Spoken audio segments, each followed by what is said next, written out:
Il est devenu malgré lui le symbole du débat sur la fin de vie. On en a parlé il y a quelques minutes encore sur notre antenne. Vincent Lambert est dans un état végétatif depuis 10 ans suite à un accident de la route. En avril, le Conseil d'État a autorisé l'arrêt des soins. Les médecins ont annoncé qu'ils y procéderaient cette semaine. Bonjour Ève Roger. Bonjour. Alors les parents de Vincent Lambert s'y opposent. L'un de leurs arguments, Ève, et sa mère le dit d'ailleurs avec beaucoup de conviction, c'est que la procédure serait inhumaine, qu'il serait amené à mourir de faim. Alors on peut comprendre qu'elle le croit, mais ce n'est pas la réalité, car selon la procédure, les médecins devraient d'abord commencer par endormir leurs patients grâce à la sédation profonde et continue, en rajoutant des antidouleurs pour être sûr qu'ils ne souffrent pas.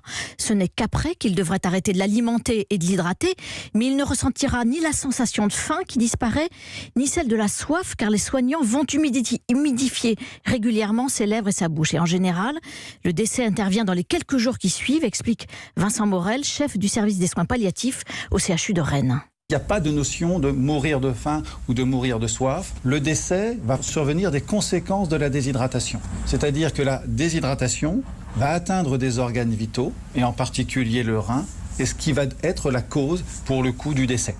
L'arrêt des soins, Ève Roger, intervient dans un cadre juridique, lequel ? Alors la situation de Vincent Lambert entre bien dans le cadre de la loi Claes-Leonetti sur la fin de vie et l'obstination déraisonnable. Autrement dit, selon la loi, il est l'objet d'un acharnement thérapeutique, car après de nombreuses expertises médicales et le dernier avis du Conseil d'État, Vincent Lambert est dans un état végétatif chronique. Son état est irréversible. Il est donc maintenu artificiellement en vie, et de leur côté, ses parents tentent aujourd'hui 3 recours qu'on pourrait qualifier de la dernière chance. La chef du service Société d'Europe 1, Ève Roger, merci à vous Ève.